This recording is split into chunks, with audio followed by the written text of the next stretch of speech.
Well, if you've been thinking about starting your own farming operation or farming business, I've got the perfect man to talk about how he started his operation in the Eastern Cape province of South Africa.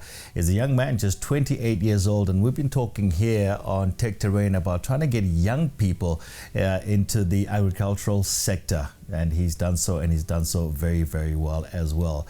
Sinelizwi Fakade joins me now here on Tech Terrain. Sinelizwi, are you well? I'm fine, thanks, and yourself, Tony. Fantastic to see you. You're 28 years old. Your peers are probably doing some fancy stuff in BMWs all over the place. How did you get into farming?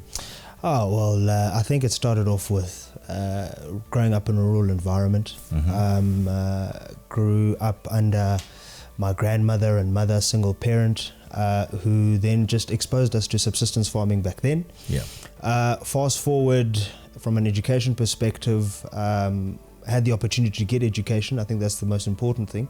And thereafter took the opportunity to say, what do I want to be in the future? A lot of my peers back then were people who were after the doctors, you know, the collar jobs, the tie and the aircon jobs. So it was a situation where to for me to be someone within the system of the country, and through advice from my family, it was agriculture orientated. So that's where it all began.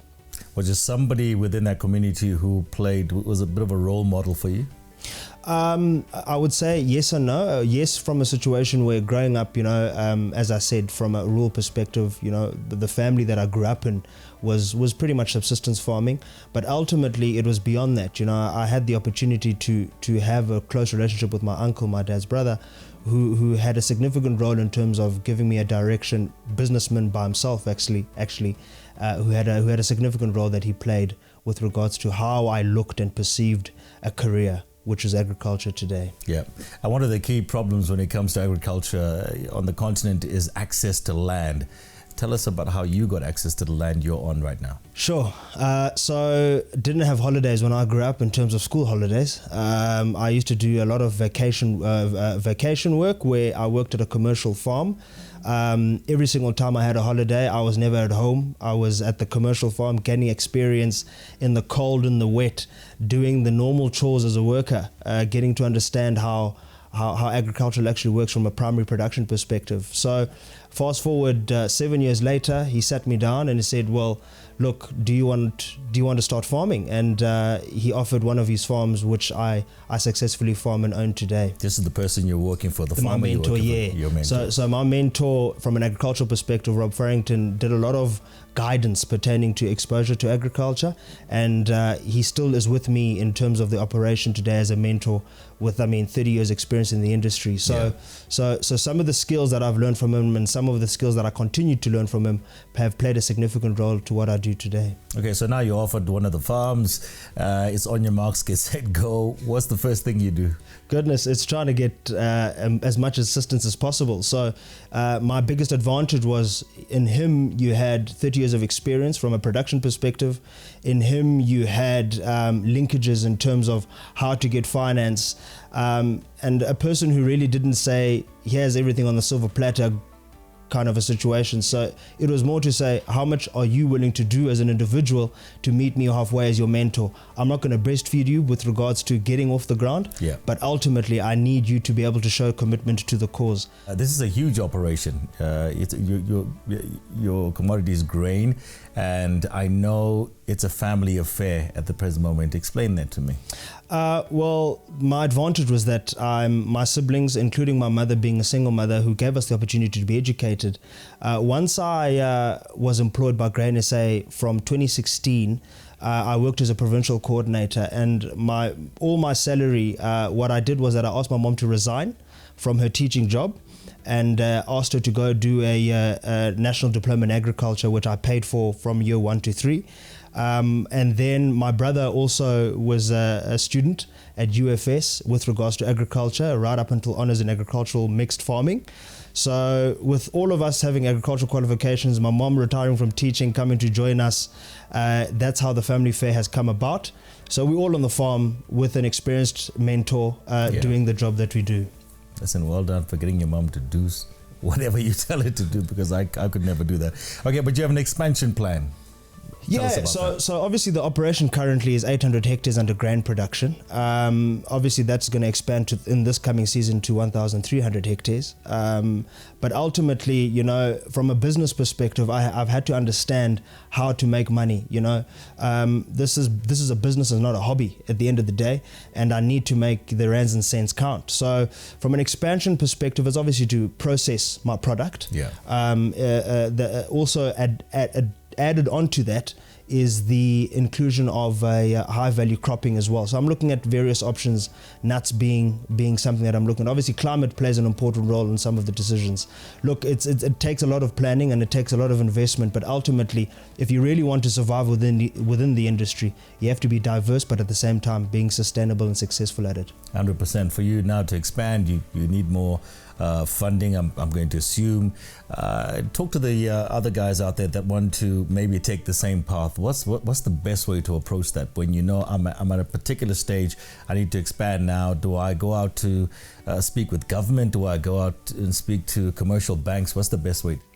Well, look, I think the funding opportunities exist. It's a more of a penetration perspective with regards to getting the ears to listen to your story. So as a farmer looking to expand, you obviously have to have the results in terms of what have you been doing up until now? Yeah. How has your financial performance been happening up until now? And this is where a lot of farmers like myself, you know, who are young and don't have the necessary exposure or the years behind them, you know, with regards to financial plan, with regards to your finances in general, you know, your record keeping needs to be up to date, because unfortunately, you know, even if it means it's government, they will want to see who are we funding.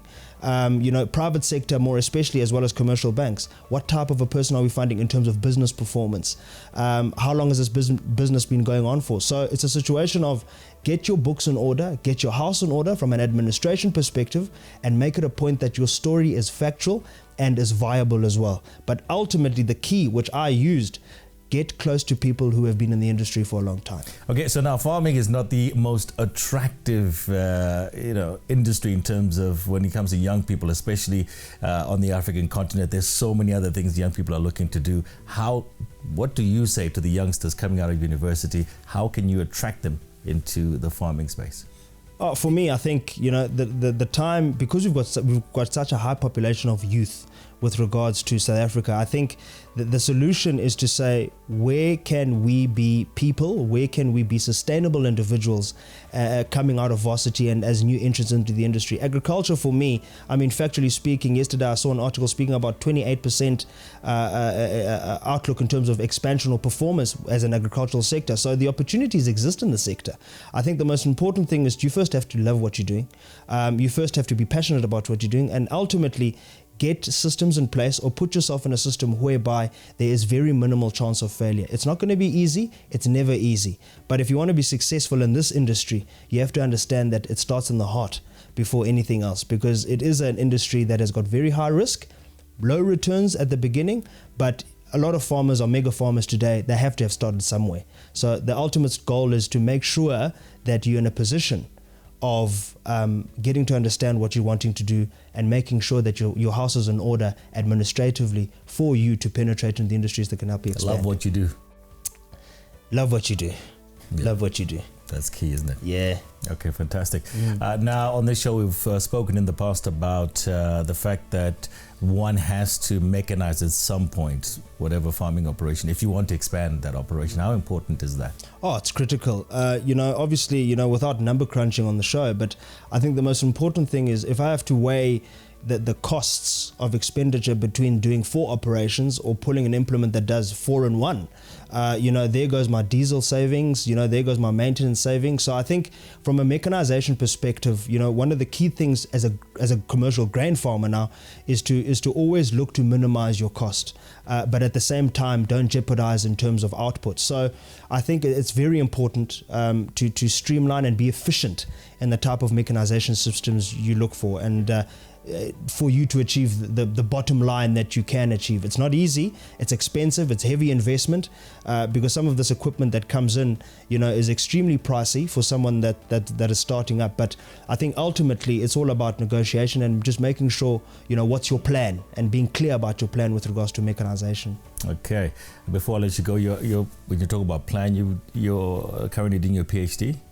No, I'm looking into it. I'm looking into doing my PhD. Harvesting has obviously slowed me down completely from that perspective, but I'm looking to do a PhD study in sustainable agriculture. Busy choosing between various universities, but I have to complete the cycle of academics, being masters being my highest currently in agriculture and food security. Yeah. Fantastic stuff. All right, good one. Sinelizwi, thank you so much for speaking with us and good luck. Thanks, Tony. So there you have it, a young man just 28 years old and already a commercial farmer in the Eastern Cape province of South Africa. Good luck to him. It means that you can also do exactly the same.